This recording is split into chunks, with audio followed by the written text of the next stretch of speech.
Apple just launched the iPhone 12 yesterday and there were 4 models and all of them were great, but which one suits you? Before I dive deeper, I want to get the pricing out of the way. In Singapore, the iPhone mini retails at $1,149 for the 64GB models. And the iPhone 12 is at $1,299 again for the 64GB model, because that is the lowest capacity that the non-Pro has. For the Pro versions like the 12 Pro, it starts at $1,649 for the 128GB model. And for the 12 Pro Max, you'll be at $1,799 again for the 128GB model. And if you want to have extra protection, you can go for Apple Care. For the non-Pro models, will be at $269, and for the Pro models, you'll be at $369. Okay, so let's talk about the key differences. Let's say you are an 11 Pro user and you want to consider upgrading to a 12 Pro. So why should you upgrade? What benefits are there? Or should you even upgrade at all? So I want to share with you and you can decide for yourself. Number one will obviously be the OLED display of 5.8 inch versus 6.1 inch on the 12 Pro model. So in terms of screen size, you definitely get a little bit of viewing area, but is that important or critical to you? All right, that's for you to decide. But the physical size is almost exactly the same.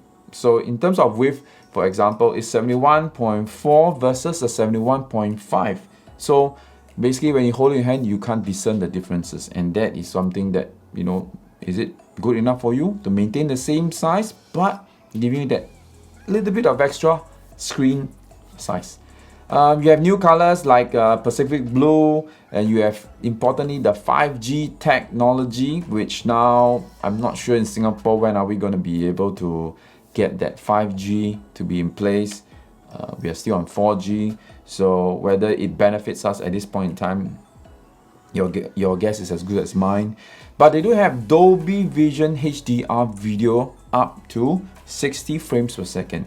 Basically, Dolby Vision HDR allows you to record video by capturing as much dynamic range as possible. So for example, in darker areas, it's able to boost up the shadows so they get good quality video images. See, the A14 Bionic chip will be better than the A13 chip in the iPhone 11 Pro.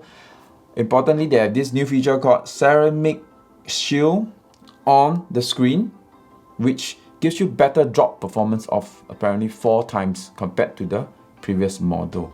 So that is something that, well, you might want to consider, because sometimes we are prone to dropping our phones and any bit of extra protection will be helpful.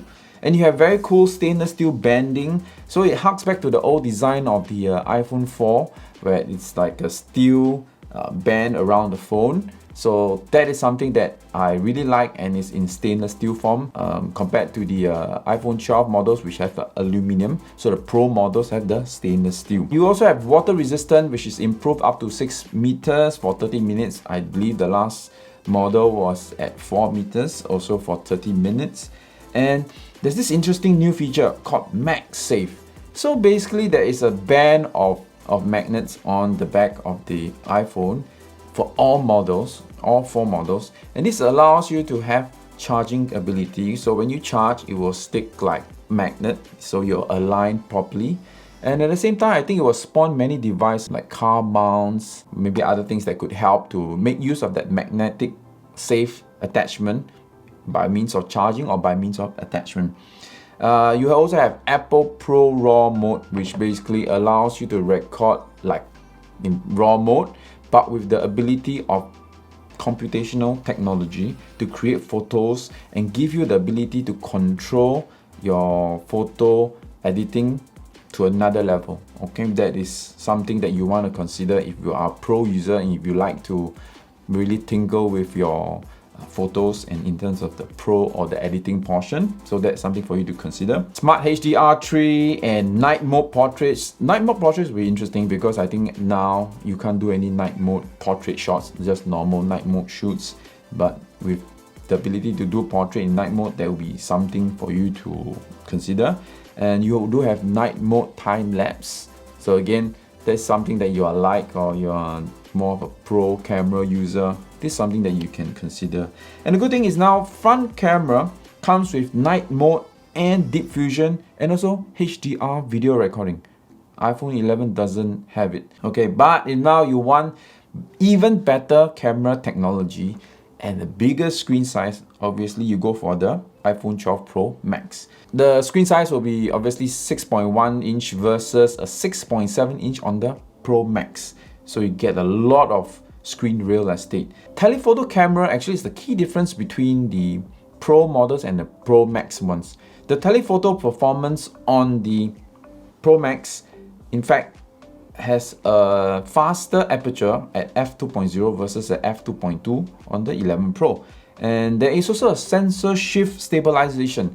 So instead of lens stabilization, which the rest of the models use, the iPhone Pro Max uses a technology that allows stabilization on the sensor itself rather than on the lens, which means you can get better stability. And of course, 2.5 times optical zoom versus 2 times optical zoom on the non-Pro Max models. Okay, now if you are like me, you're still holding on to the iPhone 10 and you do find that even this iPhone 10 is too big for you, then the iPhone mini will be perfect. iPhone mini basically has got all the technology as the iPhone 12 Pro, except for a couple of things like the telephoto, which if you do not need the telephoto, the iPhone mini works well. And obviously a smaller screen at 5.4 inch versus the 6.1 inch on the Pro models, or even just the iPhone 12 model. So if you find that you want something that you can hold and pocket it easy, you know, and you find even, as I said, the iPhone 10 or 8 where you're coming from just a little bit too big, but you still want that screen real estate, then the iPhone mini 12 mini will be perfect. It's got the same ceramic shield, the same protection, the same water resistance capability, but you won't have any Apple ProRAW mode. But if you obviously need that, then go for the Pro models. And no night mode portraits, which again, if you are really into the camera capabilities, you would have gone for the Pro models. Same front camera, that's probably one thing good to know. You still have the good capability to take good Wi-Fi's or selfies. And battery life is a little bit affected. It's at 15 hours compared to 17 hours on the Pro or on the normal iPhone 12 version. So again, if you like something very pocketable, the iPhone 12 mini would be the phone for you. But now, what about the iPhone 12? I've left it to last because the iPhone 12 essentially is the same as the iPhone mini. Obviously, the key difference will be the screen size. So it's 6.1 inch versus a 5.4 inch on the mini. iPhone 12 and iPhone 12 mini comes with the same colors available. So there are quite a few, I think about 5 of them. So I hope this video shows you a little bit insight into what iPhone probably suits you, or maybe you feel that there's no need to upgrade. But as an iPhone 10 user, I'm definitely going for the Pro models.